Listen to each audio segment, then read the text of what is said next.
paying in installments on ShopPay is pretty easy thing to do. Today I'm going to teach you how you guys can pay on installments on ShopPay. Well, the process is pretty simple. In order to do that, you need to follow these instructions.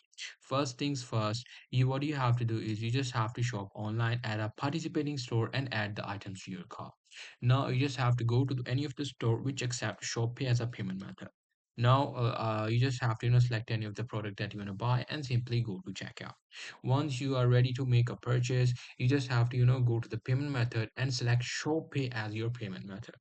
Now, after selecting the show pay, you will be able to select how you want to pay. You just have to, select the installments, how you want to pay. After selecting the installments, you just have to term the, plan details, just review the details, and afterwards, just complete the necessary information. And there you go. Your, application or purchase will be, submitted. Now it's up to them if they accept it. If they accept it, your purchase will be successfully placed and you will get your product and you can pay for that in installment. So that's pretty much it. That's how you will be able to do it. Hope you guys find this video helpful.